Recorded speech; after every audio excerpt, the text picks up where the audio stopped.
디모데후서 2장. 내 아들아, 그러므로 너는 그리스도 예수 안에 있는 은혜 가운데서 강하고 또 내가 많은 증인 앞에서 내게 들은 바를 충성된 사람들에게 부탁하라. 그들이 또 다른 사람들을 가르칠 수 있으리라. 너는 그리스도 예수의 좋은 병사로 나와 함께 고난을 받으라. 병사로 복무하는 자는 자기 생활에 얽매이는 자가 하나도 없나니 이는 병사로 모집한 자를 기쁘게 하려 함이라. 경기하는 자가 법대로 경기하지 아니하면 승리자의 관을 얻지 못할 것이며 수고하는 농부가 곡식을 먼저 받는 것이 마땅하니라. 내가 말하는 것을 생각해보라. 주께서 범사에 내게 총명을 주시리라. 내가 전한 복음대로 다윗의 씨로 죽은 자 가운데서 다시 살아나신 예수 그리스도를 기억하라. 복음으로 말미암아 내가 죄인과 같이 매이는 데까지 고난을 받았으나 하나님의 말씀은 매이지 아니하니라. 그러므로 내가 택함받은 자들을 위하여 모든 것을 참음은 그들도 그리스도 예수 안에 있는 구원을 영원한 영광과 함께 받게 하려 함이라. 미쁘다 이 말이여, 우리가 주와 함께 죽었으면 또한 함께 살 것이요 참으면 또한 함께 왕노릇할 것이요 우리가 주를 부인하면 주도 우리를 부인하실 것이라. 우리는 미쁨이 없을지라도 주는 항상 미쁘시니 자기를 부인하실 수 없으시리라. 너는 그들로 이 일을 기억하게 하여 말다툼을 하지 말라고 하나님 앞에서 엄히 명하라. 이는 유익이 하나도 없고 도리어 듣는 자들을 망하게 함이라. 너는 진리의 말씀을 옳게 분별하며 부끄러울 것이 없는 일꾼으로 인정된 자로 자신을 하나님 앞에 드리기를 힘쓰라. 망령되고 헛된 말을 버리라. 그들은 경건하지 아니함에 점점 나아가나니 그들의 말은 악성 종양이 퍼져나감과 같은데 그 중에 후메네오와 빌레도가 있느니라. 진리에 관하여는 그들이 그릇되었도다. 부활이 이미 지나갔다 하므로 어떤 사람들의 믿음을 무너뜨리느니라. 그러나 하나님의 견고한 터는 섰으니 인침이 있어 일렀으되 주께서 자기 백성을 아신다 하며 또 주의 이름을 부르는 자마다 불의에서 떠날지어다 하였느니라.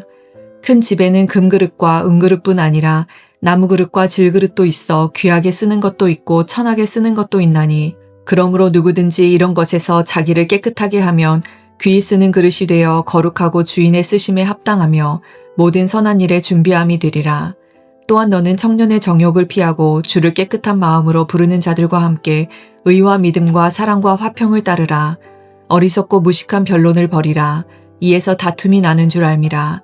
주의 종은 마땅히 다투지 아니하고 모든 사람에 대하여 온유하며 가르치기를 잘하며 참으며 거역하는 자를 온유함으로 훈계할지니 혹 하나님이 그들에게 회개함을 주사 진리를 알게 하실까 하며 그들로 깨어 마귀의 올무에서 벗어나 하나님께 사로잡힌 바 되어 그 뜻을 따르게 하실까 함이라.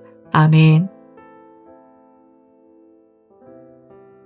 오늘 함께 읽은 디모데후서 2장은 사도 바울이 디모데에게 보내는 편지로 믿음의 여정을 지속하고 충성을 다할 것을 권면하고 있습니다. 사도 바울은 디모데후서 2장을 시작하면서 디모데에게 은혜 안에서 강해지고 배운 것을 충성된 사람들에게 맡겨 또 다른 사람들을 가르치라고 권면하고 있습니다. 이것은 계속적으로 복음이 한 세대를 넘어 다음 세대로 지속적으로 전달되고 확산되어야 함을 이야기해 주고 있는데요. 신앙은 개인으로 끝나는 것이 아님을 여러분 꼭 기억하시기 바랍니다. 여러분의 신앙은 여러분 때에서 끝나는 것이 아니라 여러분의 다음 세대, 또 그 다음 세대, 그 다음 세대로 계속 전달되고 이어져야 하는 것임을 오늘 디모데후서 2장을 통해서 또한 살펴볼 수 있습니다. 그러면서 사도 바울은 예수 그리스도의 좋은 병사로 나와 함께 고난을 받으라 라고 이야기를 합니다. 병사는 훈련과 전투를 통해서 강해지듯이 우리 그리스도인들도 매일의 도전과 어려움을 믿음으로 견디어냄으로써 영적으로 강해질 수 있음을 이야기해 주고 있는데요. 여기서 나와 함께라고 하는 표현을 통해서 결국 이 믿음의 여정들은 함께 하는 것임을 사도 바울은 이야기해 주고 있습니다. 그러면서 사도 바울은 고난을 감사하며 사명에 집중하는 성도들의 태도를 세 가지 비유를 통해서 이야기해 주고 있는데요. 4절에서 6절 말씀을 통해서 살펴보게 되면 병사, 경기하는 자, 그리고 수고하는 농부를 통해서 신앙인의 태도를 설명해 주고 있습니다. 여기서 병사는 하나님의 말씀에 집중하고 일상의 소소한 일들에 얽매이지 않음을 이야기해 주고 있습니다. 경기하는 자는 그리스도의 신앙생활에서 하나님의 법과 또한 하나님의 말씀을 따라 살아가야 함을 강조하고 있습니다.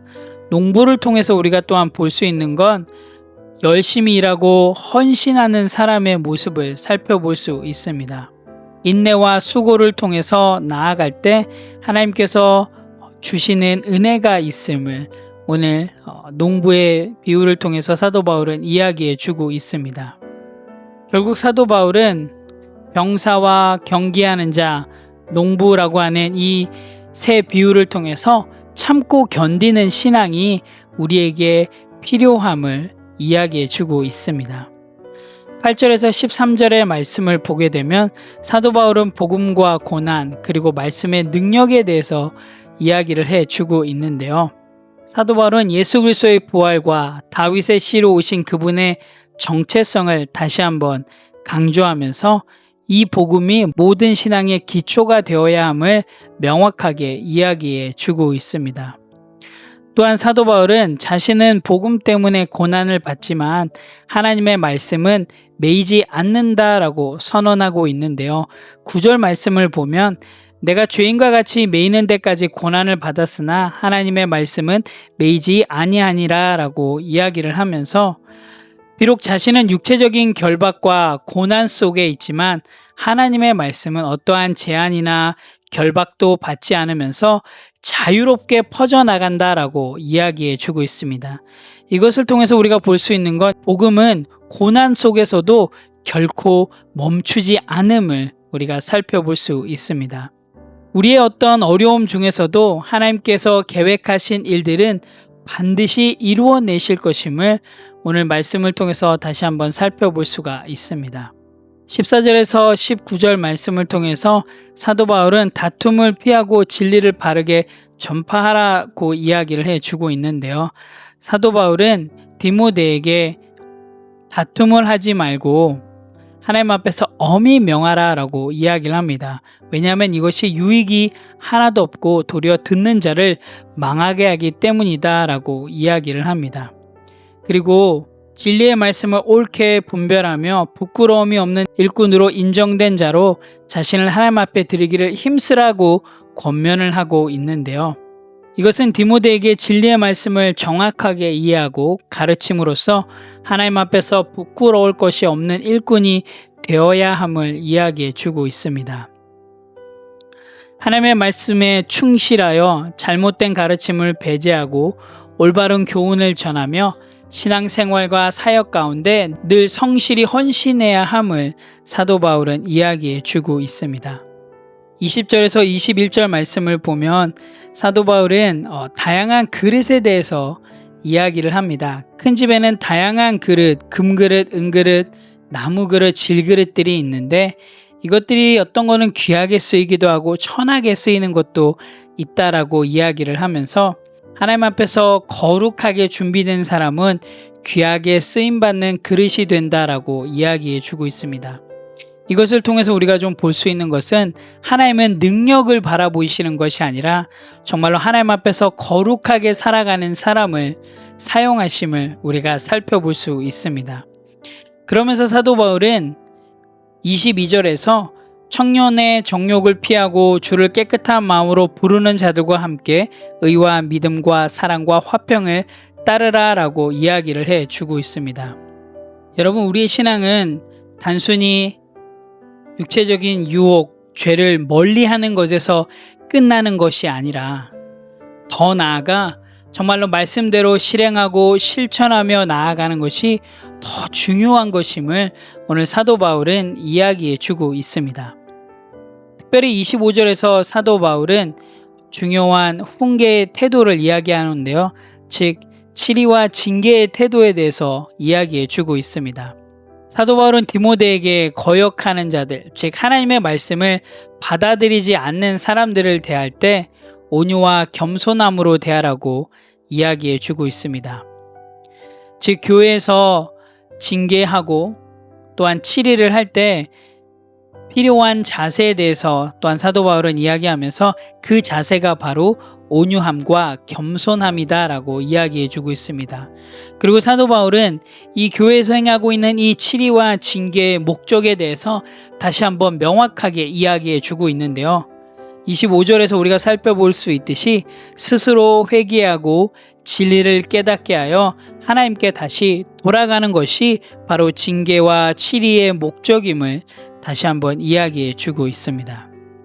강압적이거나 공격적인 태도가 아니라 사랑과 인내를 통해서 하나님의 말씀대로 살아가지 못하는 우리 지체가 다시금 그것을 깨닫고 하나님 앞으로 돌아오게 하는 것이 치리와 징계의 중요한 목적임을 다시 한번 이야기해 주고 있습니다.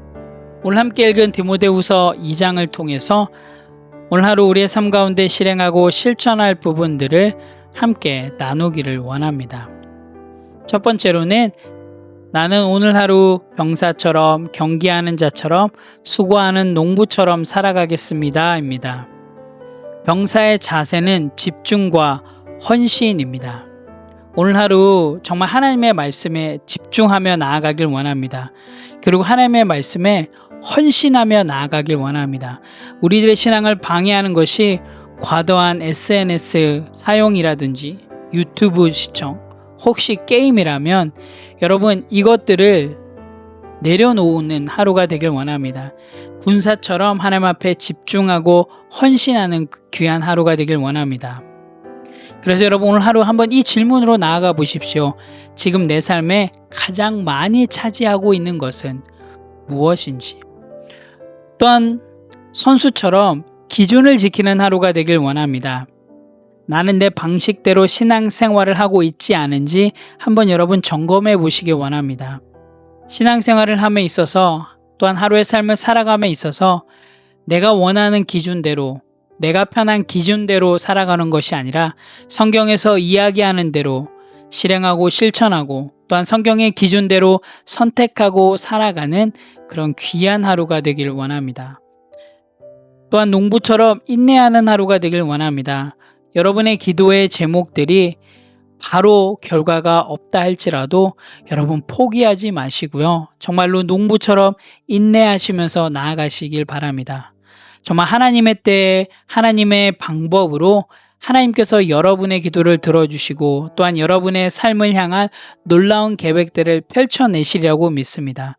오늘 하루 하나님의 병사처럼 하나님 앞에서 기준을 지키는 경기하는 자처럼 그리고 또한 농부처럼 인내하며 나아가시는 그런 건강한 성도가 되시기를 간절히 소원합니다.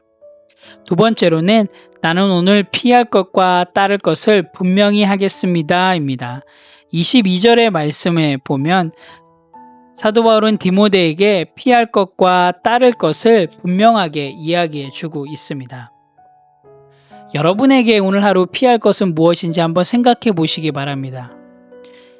그것이 혹여나 음란인지 분노인지 욕심인지 다른 사람을 향한 비교인지 한번 생각해 보시고요.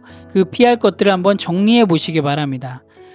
그리고 오늘 하루 우리가 따라야 할 것이 바로 의와 믿음과 사랑과 화평임을 기억하시면서 여러분 그렇게 말씀대로 실행하고 실천하며 나아가길 바랍니다. 여러분 건강한 성도는 방향성이 분명한 사람입니다. 바로 성경에서 이야기하는 대로 실행하고 실천하며 나아가는 사람들이 바로 건강한 성도입니다. 오늘도 정말로 여러분의 방향성이 분명함을 기억하시면서 하나님의 말씀을 따라 살아내시는 그런 건강한 성도가 되시기를 간절히 소망합니다. 함께 기도하겠습니다. 하나님 참 감사합니다. 오늘도 디모데후서 2장 말씀을 통해서 하나님이 주시는 은혜를 기억하며 나아갑니다. 하나님 오늘 하루 우리의 신앙이 흔들리지 않게 하시고 정말로 말씀대로 실행하고 실천함을 통해서 우리의 믿음을 지키며 나아가는 그런 귀한 하루가 되길 원합니다. 하나님의 말씀에 집중하게 하시고 또한 인내하게 하시고 정말 하나님의 말씀 위에 굳건히 설 수 있는 하루 될 수 있도록 인도하여 주시옵소서. 그래서 오늘 하루도 우리의 삶을 통하여서 하나님이 발견되어지는 복음이 드러나는 그런 귀한 하루가 될 수 있도록 인도하여 주시옵소서. 감사드립니다. 예수님의 이름으로 기도합니다. 아멘.